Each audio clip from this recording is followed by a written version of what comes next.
Yay! We are now live for our Yay! inaugural Blocks and Frocks conversation on a Friday afternoon or Friday morning or an evening, depending on where you are in the world. Says she getting back into camera. My name is Gillian Gotzel, and my partner is Lisa Gibbons. We have another partner as well, Corby Hare, who's not here today. And our guest today is Deanna Bailey, who Yes, is the hello. CEO of Lunargistics, and which sounds pretty exciting to the moon. So we want to find out all about what you're doing, Diana, sorry, Yes, on yes. Lunargistics. So, what is a Lunargistics? So Lunargistics is a technology company that is specifically designed to build distributed ledger technology for space companies and government assets. But we also designed our own product called the Lunar Suite, which is a one-stop shop of everything you need to launch something to space. So from compliance to ride share to funding, the idea is you get in and you start, like we digitized all the paperwork. You can fill it out, you can print it out. We take that paperwork and mint it to an NFT, so you have it always on chain. I do think when it comes to space, as exploration accelerates, it gets really important to maintain those records, right? And right now, there's just nothing that's good that 100 years from now, they could look back and say, okay, where did somebody put something in space? And so that's one of the opportunities where we see blockchain could really make a difference in the space industry. So the compliance side, the funding side, we do things like fractional ownership of space assets, we do crowdfunding, and then for the ride share, we actually have a reverse auction. So, excuse me, I'm battling COVID right now, so if I get a little crazy, yeah, it hasn't been very fun. But for the ride share, you could be a payload provider or a launch provider, and we allow both to bid on each other's objects, which is something that doesn't really exist in the industry right now. And we provide anonymity. We found that there's a lot of politics in space, and unfortunately, if you're one of those companies starting out, you made like a little bit of a mistake, it might affect your business a little bit. And we're hoping that by providing this anonymity, we can open up the market more so that everybody's launch vehicles get filled and there's no payload left behind. Wow! When you say ride, is that like the actual rockets going out to space? Is that that kind of Yep. ride? Yes, ma'am. Isn't it so Yes. funny? You call it like a ride thing. So it's like someone did say to me before that in the future astronauts will be just like bus drivers. Yeah. Did you see Axiom just had their first astronaut crew approved?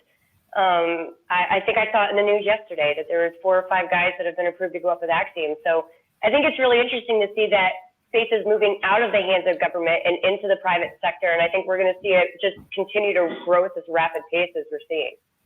Wow! So, what type of space projects are you involved with? Are you allowed to talk about them, or and which planets are you going to? Well, we obviously Lunargistics, we focus on the moon, Of course, yeah. but we're open for everything. Some of our contracts are still a little private, so I can't elaborate on that too much. But for our platform, it's open to anybody in the space industry that wants to come and join it. And again, because that anonymity is there, it would be tough for me to throw out the few providers that we've onboarded. We're only in alpha right now for our Lunar Suite. So once we get into beta and do the release, we could probably let people know. But again, we want to protect that anonymity.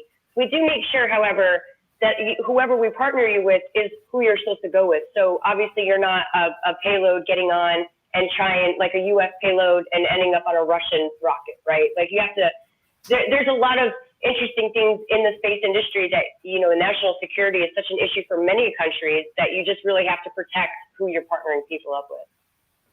That's very true. Actually, I had a space-related conversation earlier with somebody else, and it was actually about, sounds very strange, about making wills. And I had my will done a couple of years ago, and they put in a context, the sister, about I have 2 daughters, if one died and the husband and the thing, quite complicated. And the guy said, well, if one daughter dies, you make a new will, and whoever's there in the picture, whether whatever kids or whatever, just make a new one. And I was saying it's a bit like when the Americans went to space. This could be folklore.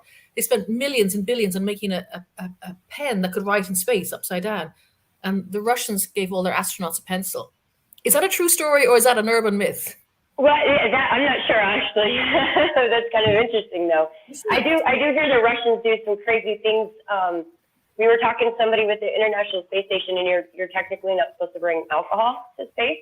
But, of course, the Russians sneak a little bit up every now and then. And the filtration system in the ISS can't handle pulling the alcohol out of the waste. It wasn't designed to do that.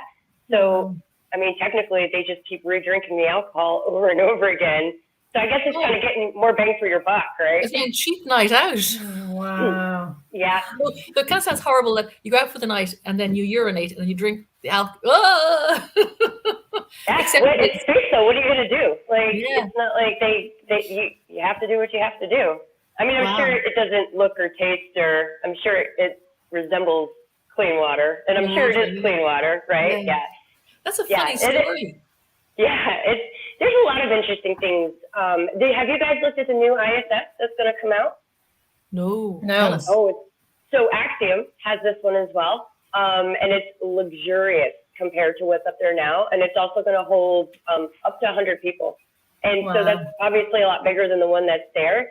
And there's some really interesting things. There's some things that are going to come out that probably have to do with the filtration system and the urine and stuff like that you can find out later, that they found really useful ways to use the things that they have to recycle in space. But when you're doing this type of exploration, you've got to get creative like that, right? It's a necessity. Well, they do say a lot of technologies come from like NASA, because they're doing stuff. As you're right, because they have to recycle. They haven't got the luxury that we have here on Earth. They haven't got, oxygen. They haven't got a lot of things. So it does push the boundaries, I suppose, in technology. Why is blockchain technology so important to business that you're doing? Oh, well, it's perfect for space. I mean, it's almost like we're on the forefront of a whole revolution that's going to happen to the Earth. I mean, we work with companies in the next 20 years that are they're going to colonize the moon. Like, that's actually their job. And if I didn't work in space, I wouldn't even believe half of this stuff. But working in it, I feel like my daily life is a sci-fi movie, right? Like, sounds fun. Yeah, it is. It's interesting. Would you guys go to space if you had the opportunity? Could I come back? Would you go to space? Well, you can come back. Yeah, because at the end of the day, there's one-way tickets to Mars. I would. Yeah, I would actually. Probably literally. I would. Would you? I don't think I would. I think it terrifies me. I don't know enough to be scared. No, it terrifies me as well. I wouldn't be. I'd just be, oh God, how do I get? I don't like the feeling of flying. Even the way you've nothing. I'm a bit of control freak. If you don't have anything underneath, you're like, what are you gonna do? There's nothing underneath. So I don't trust the rockets just yet. Right. Well, so now you're going to see all these people go into space, and blockchain as that distributed immutable ledger that we're going to have, that'll be able to record all of these transactions and allow us to transact in space. I mean, when you think about it, if you go up there, they colonize the moon, you go to get gas or water. Like, I think if I understood it correctly, they were going to dig water from the moon, use that water, turn it into power, and then use that power to send launch vehicles back to Earth from the moon, right? Wow. So how is all that getting paid for? Are we paying for all of it down here? At some point, we'll move technology to those places, and things like cryptocurrency, things like blockchain, that's what you're going to need to record those transactions to make sure that we can parallel the growth of those planets, of the moon, on Earth until we have colonies and like some actual directions set up there of who owns what. So when you're there, you can't reach in and grab like a credit card or give like an IOU, but to have a computer and to do almost like you would your phone, you know what I mean? Like when they do phone-to-phone transfers, you could put phone-to-phone, computer, whatever, and the transaction could happen. It could be locked into the blockchain, or the cryptocurrency could exchange hands. I mean, it just becomes a much more feasible way of transacting out there. Yeah, and of course you won't have banks out there. No, yeah, thank God, right? That's the whole reason we're going. I'm the one going. Yeah, not me. You guys. Leave me back here with them. I have an interesting question for you. I work with a medical supplier now and again. Like, he supplies medical supplies to a lot of hospitals in Europe and stuff. And some of the stuff that he tells me about, I'm like, I didn't know that doctors need those little stuff. So like small little parcels to hold some of the instruments and that kind of stuff. Is there any like weird, wacky objects that you work with, that you supply, that you can talk about, that you send to space? Yeah, no, we don't work with medical stuff too much. But I can tell you that you'll see the medical field expand, because right now, so in my past life, I was actually a medic in the Army. Wow. And the tools and everything that we have right now are geared towards the illnesses, the disease, the sickness, the surgeries, the things that we have on Earth. And so, yeah, the bodies will stay the same, but as we go into different atmospheres, you're going to experience different things happen. And so you're going to see another rapid expansion happen in the medical field as well. We're going to encounter things there that we haven't encountered here before. And so new things will get made. I mean, you're going to see a lot of industries explode because they're going to have to adapt to being able to function on those types of atmospheres. So, no, I mean, I'm sorry, I don't have a better answer to your question. No, I think what I was trying to get at is, like, you know, the objects that go into space. Is there anything really strange that we just wouldn't have here?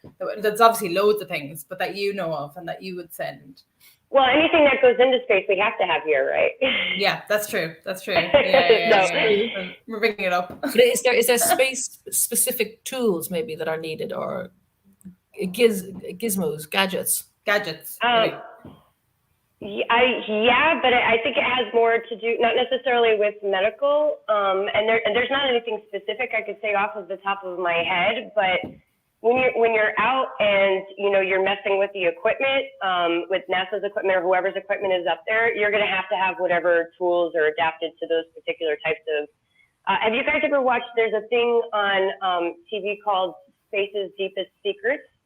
No. Oh, you should. It is really fascinating. I made it through the first few episodes, and the very first one goes into the Hubble telescope, and it was talking. First, it was the guy who created it, and it was talking about how he messed it up, and he had landed, and he thought everybody was screwing around with him, and he's like, oh, it was the highlight of my career, and he's like, it was also the biggest mistake of my career because I completely screwed it up, and they put a skewed mirror in the Hubble telescope originally when it went up. And so it wasn't capturing anything.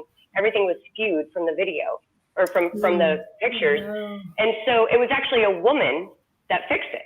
It was a woman that went up into space and was able, and you see her like floating there, and she's pulling this big gigantic thing out, and then she's pushing this other thing in. And I was like, you go girl, you get it, right? So I would imagine they have to come up with specific tools for things like that. Because who knows what types of things we work with on Earth? I wouldn't think anything that could compare to the Hubble telescope, right? So they have to have adaptive tools for stuff like that. And then, of course, that very famous, was that astronaut Chris, American Chris? He brought his guitar up. I should have checked this before, Chris, and he sang some Irish songs. I think he's got some Irish connections. Yeah, he's on the late, I think, wasn't he? I love it. Late. Danny Boy and Paddy's Day or something like that. He was. Yeah. He was quite Got to keep yourself entertained, right? Yeah. I hope he could sing, or he's probably just driving everybody crazy up there. Yeah. Can you imagine? Wow. So you wouldn't go then, Deanna, isn't it? Do you know things that we don't know? No, I'm a control freak. I tried scuba diving, and I had a little bit of a hard time with it. Trying to. You know, when you first put, have you guys scuba dived before? Yeah. So when you first do it, it's like, I had a little bit of a freak out moment, you know, it was like, oh my God, I need oxygen. And I knew I could go up. Maybe it would be different knowing that I couldn't go up. But I think it scares me too much. I do think it's interesting. I just posted something on LinkedIn that Tom Cruise is actually putting a film studio in space. And that's actually going to be designed by Axiom too. Yeah. I feel like I'm a poster girl for Axiom right now. Yeah. But yeah, so let's think about this. If I'm going to shoot a movie in space and I've got this camera and they're like, well, we want people for the floating experience and to be able, you know, to I don't know. It just sounds like, do you weight the camera down? Because otherwise you're having to like adapt as like people are going and it'll be interesting to see how it all shapes out. No, it's cool because I wasn't interested in going to space before, but because I've heard so much more about it now. I mean, I have friends who've been space mad since they were teenagers, and they've always and I remember when I first heard about it, there was a chap who's going to do a trip out to Mars, and an Irish professor, a young guy, signed up for it, and they were going to do a reality TV show which would pay for it, And then I think it floundered, didn't quite get, because it was a little bit, reality TV shows to pay for space exploration. You're never coming back. Yeah, is it? Yeah. Ethical One-way values. ticket. Yeah. But I think it's because I'm not a control freak. Like, for example, I don't mind at all being on a roller coaster. Well, I mean, it scares me, but it doesn't scare me because I'm not in control. It scares me because it's scary. Or even recently, I have 2 children, and they were involved with show jumping with ponies when they were in school. I was the one parent that was like, going, "Oh, isn't that lovely?" Because parents are all horsey mums, and they knew what could happen. I'm like, "Oh, isn't that lovely?" And I never had a troublesome moment because it never occurred to me that my child could fall off or be injured or anything. Half a ton of animal. But yeah. Yeah, I do think if they came and said, okay, if you guys want to save the world, you have to go to space and do this. Like my inner soldier instinct would kick in, and I'd be like, all right, let's do it. Like I can handle this all day, every day. But if they're like, hey, do you want to just go up there and hang out? I'm like, no, I don't. Just go. Because it's space exploration is amazing, but it's a big stake game, right? It's like high risk, high reward. And so when you have an issue up there, it could be a small issue, but it could be a catastrophic issue too at the same time. And so, that's true. Yeah, it's it's an interesting game to play. So with space, actually, just because we're talking about blockchain and the metaverse as well, do you think that people that are working towards going to space or working towards being in space should have some kind of metaverse virtual version of what they're doing to practice and to? 100%. I think it's 100%. Yeah, seems like a natural fit, doesn't it? Yeah, I do. The downside of it is how realistic you can make the metaverse to space. Obviously, astronauts, people training to go to space, they go through a lot of simulation, they go through a lot of practice and training, and those things are geared towards it. Where it gets interesting is when you're trying to plan for space, a lot of times you're not working with real world data. The data you have is 5-10 years old, and so it's almost obsolete from the time you start working with it, and sometimes that can make calculations a little difficult. But as we're getting things into space, the ability to tap into that real-time data becomes more capable or possible. And so to make a metaverse that people can train in, I mean, not even just people going to space, but the people sending things to space, right? So let's say I want to design a moon rover, but I need to be able to mimic the moon conditions. And if the data I'm working with is old, then, I might be able to be successful, but how much more successful could I be if I'm working with the real world data, right? So I know right now that this moon rover is going to be able to handle what it's doing and go through. I might be able to tweak my design. And so as we see those two worlds kind of merge, this is where, I mean, again, you go blockchain, metaverse, space. The three of them together are just going to continue this rapid growth of acceleration. It's going to be really exciting. I mean, this is what's going to make us be able to populate other planets. You are living a sci-fi life. Yeah. Talking about populating other planets and moon rovers. I want a moon rover. Yeah, we actually submitted a proposal to have a moon rover go and collect dust and compress it into bricks and then lay down roads so that we could build roads on the moon. I mean, and that's not, I mean, there's tons of contracts that are out like that. I mean, there's not just NASA, but there's many different, from private sector to everywhere. Everybody's looking to see, okay, how can we make this happen? One company that we were talking to for a little while was called iSpace, and their vision, they're one of the ones that are going to colonize the moon. And their vision is amazing. And they have two vehicles going up, trying to think of what the Hakatu R, I believe is the name of it. And I think they have one this year and then one at the end of next year.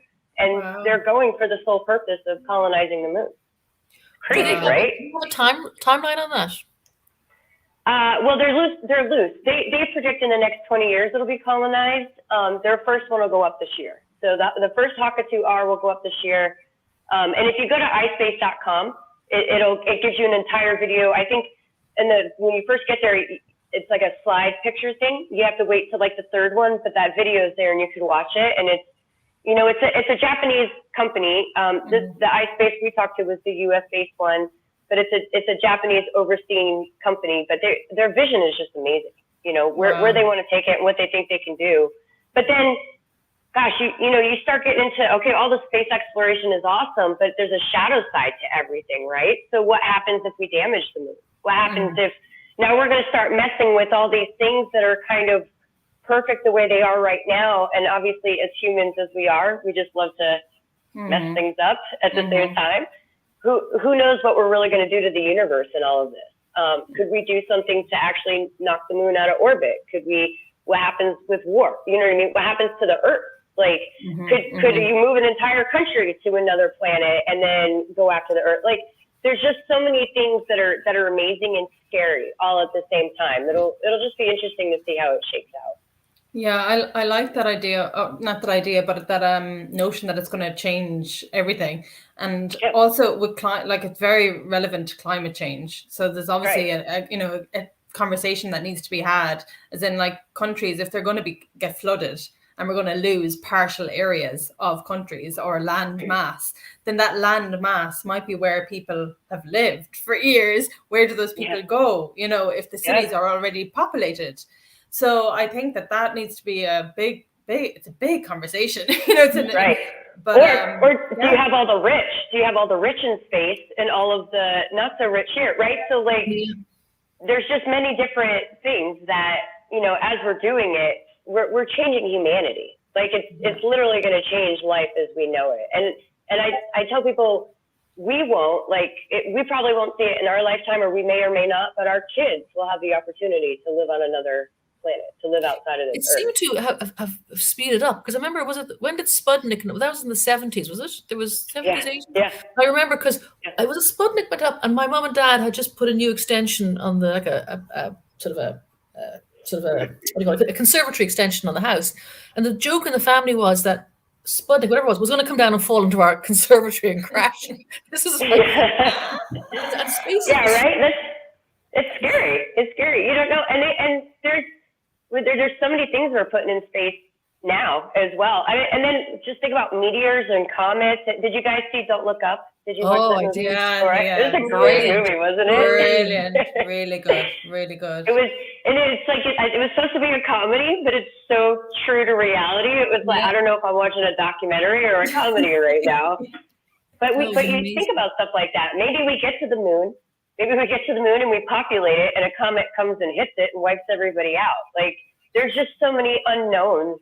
Yeah. It's hard to predict how it's all going to go. Yeah, it's mad. Because I heard a documentary, it was quite a while ago now, before pandemic, and it was all about space exploration. It was like a TEDx sort of style thing, whatever. And there was so much going on, and I hadn't given space much attention. I'm saying back in the 80s, we were worried about our conservative being smashed by this Russian whatever. And then I haven't really thought about it much. I know obviously there was Neil Armstrong and a few other bits, but this century's been quite quiet. And then suddenly it seems to have sped up. And obviously it's been busy behind the scenes. And then Richard Branson going up there and Jeff Bezos going off there. So there's a huge, increased interest. Yes. Yeah. Yeah. They weren't the first one either, right? So in 1962 was the first guy to ever orbit the Earth. Mm-hmm. It wasn't Branson. And it's really interesting, or Bezos, or like none of them were the first. It was a guy, I want to say it was a Marine, and they were testing if pilots, if airplanes could actually go up. Yeah. And they launched it, and he orbited the Earth, and then had an issue with his landing, but he was the first one to actually orbit the Earth. I can't remember his name off the top of my head, and I'm pretty sure it was 1962. Wow. Long time ago then. I wasn't even born then. No, me neither. Wow. Well, you guys definitely weren't. That's fascinating. Do you know something? That is just amazing. I'm going to suggest, can we do this again next week? Yeah, absolutely. Would love to. I want to, just because I didn't record this, but when I stop we'll end the broadcast now. When I stop the broadcast, it's half an hour. Will I do that? Just finish our conversation? Yeah. Okay, so thanks, everybody. I'm going to come back because I think it's thing to LinkedIn too as well, right? But let's just stop it there a moment. Perfect.